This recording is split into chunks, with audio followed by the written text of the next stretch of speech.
Hello दोस्तों आप देख रहे हैं अपना चैनल टेके जैसे मैं जोड़ाने आपका दोस्त। तो ये अपनी वीडियो नंबर 10 होने वाली है। इसके अंदर हम देखने वाले हैं ट्रूथी एंड फॉल्सी वैल्यू आखिर क्या होती है। ठीक है, तो इनको हम कैसे चेक करते हैं और ये क्या होती है ट्रूथी एंड फॉल्सी वैल्यू। ठीक है, तो सबसे पहले बात करते हैं ट्रूथी वैल्यू की। ठीक है, तो मैं सिंपल सा यहाँ पे आता हूँ।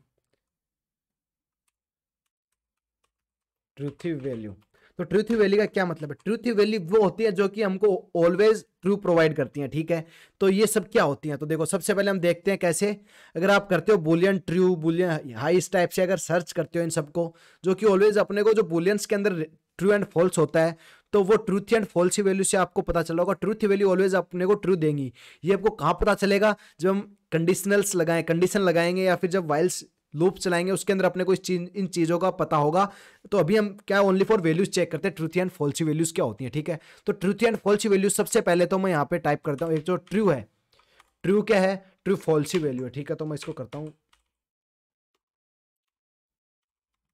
बुलियन, इसको मैं करता हूँ true.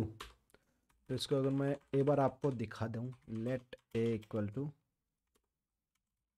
Soul dot log A, तो ए इक्वल टू ट्रू हो गया। ठीक है, तो एक तो अपने पास ये ट्रू फॉल, ये एक अपने पास ट्रूथ वैल्यू होती है। इसके बाद एक वैल्यू अपने पास होती है, अभी मैं ट्रूथ वैल्यू लिख रहा हूँ। ठीक है, इसके अलावा एक अपने पास वैल्यू होती है, अगर आपने कोई भी एक स्ट्रिंग पास किया तो स्ट्रिंग आपके पास ट्रूथ वैल्यू ही होगी। ठीक है, तो मैं इसको बी करता हूँ, तो ये भी एक अपने पास स्ट्रिंग है। इसके बाद अपने पास स्ट्रिंग, कोई भी स्ट्रिंग होगी वो ट्रूथ वैल्यू होगी। इसके अलावा कोई भी एक इंटीजर होगा, जीरो को छोड़ के और माइनस को, जीरो को छोड़ के, ठीक है, वो अपने पास एक ट्रूथ वैल्यू होगी। तो मैं इसको करता हूँ 8 को, तो 8 भी क्या अपने पास ट्रूथ ही वैल्यू होगी। ठीक है, इसके बाद ट्रूथ वैल्यू और क्या होगी, मैं इसको डी कर देता हूँ। ठीक है, ट्रूथ वैल्यू। इसके बाद अगर अपने पास कोई भी खाली इम्प्टी अरे है, तो वो भी एक टाइप से ट्रूथ ही वैल्यू होगी, तो ये भी ट्रूथ ही होगी। ठीक है, आप देख लो डी भी एक ट्रूथ ही वैल्यू है। आप यहाँ पे देखते जाओ, देखो इससे भी ट्रूथ आ रहा है। ठीक है, ट्रू आ रहा है अगर इस टाइप से हम उसको किसी को कुछ पास करते हैं। ठीक है, इसके अलावा ई करता हूं मैं, ई को अगर इसके अलावा अपने पास होता है, अगर आपने उसको किसी के अंदर भी कोई आर्गुमेंट दिया, जैसे इसके अंदर कोई अरे के एलिमेंट है, तो ये भी अपने पास, अगर मैं इसको ई कर दूं, तो ये भी अपने पास ट्रूथ ही वैल्यू होगी। ठीक है, इसके बाद अगर आप देखते हैं ट्रूथ वैल्यू, आपको आगे वाली बताता हूं, इसको मैं एक बार भी हटाता हूं। इसके अलावा आपने इसको अगर इम्प्टी कोई ऑब्जेक्ट दिया है, ठीक है, इन सब की आप एक बार इतनी मत पढ़ो, अरे क्या है, ऑब्जेक्ट क्या है, ये भी आप इतना देख लो। ये सारी ट्रूथी वैल्यू होती है, ये सब फॉल्सी वैल्यू होती है। ठीक है, तो मैं इसको भी अगर एफ कर दूं, तो ये भी अपने पास ट्रूथी वैल्यू आएगी। ठीक है, इसके अलावा मैं अगर कुछ असाइन भी कर दूं, डायरेक्ट अंदर ही कुछ असाइन कर दूं, असाइन का मतलब जैसे कि मैं यहाँ पे एक ऑब्जेक्ट लिया, ऑब्जेक्ट को अगर फुलफिल कर दूं, ऑब्जेक्ट के अंदर मैंने 1 डाल दिया है, एफ के अंदर मैंने जी दे दिया। ठीक है, तो जी करता हूँ मैं, इसको जी करता हूं, तो जी भी आप देखो ट्रूथी वैल्यू है। तो ये सारी अपने पास ट्रूथी वैल्यू होती है। इसके अलावा कुछ फॉल्सी वैल्यू होती है, जो कि अपने को ऑलवेज फॉल्स रिटर्न करेंगे। कब यूज लेते हैं? जब हम कंडीशनल लगाएंगे, जब हमको पर्टिकुलर कंडीशन चेक करनी होगी, उस टाइम हम इन सबको यूज करेंगे। ठीक है, तो मैं एक काम करता हूँ, इन सबको एक ऐसे कर देता हूँ। ठीक है, यहाँ पे शिफ्ट एल्ट आप ऐसे प्रेस करोगे तो आपके पास शिफ्ट एंड एन ऊपर से लेकिन लास्ट तक अगर यहाँ पे प्रेस करोगे तो आपको मल्टी कर्सल की फैसिलिटी मिल जाएगी। ठीक है, तो मैं यहाँ पे ए यहाँ पे डाल देता हूँ ट्रू।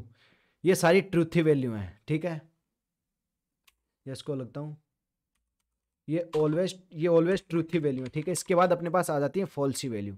ठीक है, तो इसको मैं एक बार यहाँ पे इसको लगा देता हूँ ताकि अनडिफाइंड ना बताए। ठीक है, तो ये अपने पास आ गई ट्रूथी वैल्यू। अब इसके बाद हम देख लेते हैं फॉल्सी वैल्यू अपने पास कौन सी होती हैं, कौन सी अपने पास फॉल्सी वैल्यू होती हैं। ठीक है, तो मैं यहाँ पे फिर से अपने पास वही सिंपल सा मैं इसको मल्टी कर्सर करता हूँ।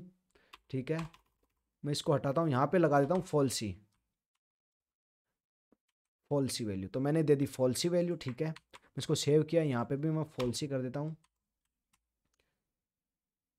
ये मैंने इसके अंदर फॉल्सी वैल्यू दी। अब अपने पास फॉल्सी वैल्यू कौन कौन सी होती हैं? तो सबसे पहले फॉल्सी वैल्यू होगी अपने पास सिंपल सा, जो फॉल्स होता है वो अपने को ऑलवेज फॉल्स प्रोवाइड करेगा। अगर अपने इस टाइप से कुछ लिखते हैं तो देखो अपने पास फॉल्स आ गए। मैं क्या अभी इसको, चलो इसको पढ़े रहने देते हैं। इसके बाद अपने जो ये अपना हो गया, इसके बाद जो अपना सेकंड है, अगर यहाँ पे कुछ अनडिफाइन लिखते हैं, अनडिफाइन, ठीक है, अनडिफाइन या नल, ठीक है, नल, दोनों ही केस में अपने को फॉल्स वैल्यू मिलेगी, दोनों ही अपने को फॉल्स रिटर्न करेंगे। एक बार मैं आपको चेक भी करा देता हूं, ये देखो ठीक है। और सी फॉल्सी को भी मैं देख लेता हूँ, सी फॉल्सी में भी आपको देखो सी फॉल्सी मिलेगा, ठीक है। इसको एक बार कमेंट आउट कर ही देते हैं, I think that should be good, ठीक है। इसके बाद अपने एक खाली कुछ भी देते हैं, हमने देखा था भरी और स्ट्रिंग देते हैं तो अपने को वो देता है ट्रू, बट हम खाली कोई भी स्ट्रिंग देते हैं तो अपने को क्या देगा, अब देखो अगर खाली कोई स्ट्रिंग देते हैं तो अपने को वो देगा फॉल्स, खाली कुछ भी देते हो अपने को फॉल्स देगा। एक होता है NaN, NaN, अगर नन उसको देंगे तो अपने पास वो क्या देगा, अगर नन देंगे तो ऑब्वियस सी बात है खाली है तो अपने को फॉल्स ही देगा, इसमें कोई दो राय नहीं है। और अगर अपने जीरो देते हैं इसको, अगर जीरो दे, हमने देखा था कोई भी एक इंटीजर देते हैं जीरो और -0 को छोड़ के तो अपनी ट्रूथ ही वैल्यू होती है। वहीं मैं अगर इसको जीरो दूं, यहाँ पे देखो हमने इंटीजर दिया था तो ट्रूथ ही वैल्यू थी, वहीं मैं अगर इसको करूं तो ये अपने पास ये क्या है, फॉल्स ही वैल्यू है। इसके बाद अगर मैं इसको -0 भी कर दूं, ठीक है, -0 भी मैं करूं तो इसको आप देखो ये भी एक टाइप से फॉल्स ही वैल्यू है, ठीक है, तो ये फॉल्स ही है। इसके बाद में बिगिंट, अगर बिगिंट वाला भी आप लेते हो, अगर आप बिगिंट वाला भी इसको लेते हो, ठीक है, मैं यहाँ पे करता हूँ 0 0, यहाँ पे जो 0 वो बिगिंट वाला 0 है, ठीक है, तो आप इसको ध्यान रखना।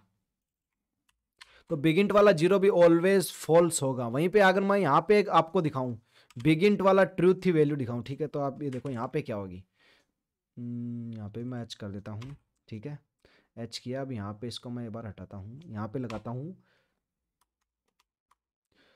मैं इसको दे देता हूँ 23N। 23N का मतलब होता है ये अपने पास बिगिंट वाली वैल्यू। इसको मैं अगर यहाँ पे डालूँ, आप एक चीज़ देखना, तो अपने पास इसमें ट्रूथ ही वैल्यू आई है, क्योंकि जो बिगिंट का वही जो इंटीजर में है वही अप्लीकेबल होता है बिगिंट के अंदर, ठीक है, बस एन लगते ही बिगिंट बन जाता है। अगर बिगिंट का अगर 0 है तो भी अपने इसी के अंदर ही आएगा। आशा करता हूँ आपको ये पता चलेगा truth value and false value क्या होती है और किस किस टाइम पे क्या क्या रिटर्न करती हैं, ठीक है। तो ये चीज़ें ये आपको यूज़ होने वाले हैं जब आप कंडीशनल स्टेटमेंट पढ़ोगे। उसके अंदर अब अपना आगे वाला टॉपिक कंडीशनल स्टेटमेंट या इफ एल्स स्टेटमेंट्स हैं, कंडीशनल स्टेटमेंट है, वही सब टॉपिक है अपना इससे आगे वाला। तो उन टॉपिक के अंदर हम इन वैल्यूज़ को यूज़ करेंगे, ठीक है। तो आशा करता हूँ आपको ये जो वीडियो काफ़ी वैल्यूएबल लगी होगी। और अगर अभी तक आपने प्लेलिस्ट एक्सेस नहीं की तो प्लेलिस्ट को काइंडली जाके एक्सेस कर ले, बिकॉज ये जो वीडियो है ये उसी प्लेलिस्ट का ही पार्ट है, जावास्क्रिप्ट एडवांस प्लेलिस्ट का ही अपना पार्ट है। तो जाके आप वो देखो और चैनल पे पहले बार चैनल को सब्सक्राइब जरूर कर लें और लाइक जरूर करें, बिकॉज काफ़ी दम लग रहा है इस कोर्स के अंदर। आपके साथ काफ़ी चीज़ें मैं शेयर करना चाहता हूं जो कि मेरे को नॉलेज है उन सब चीज़ों का, ठीक है। तो इस वीडियो में टेक केयर, बाय बाय।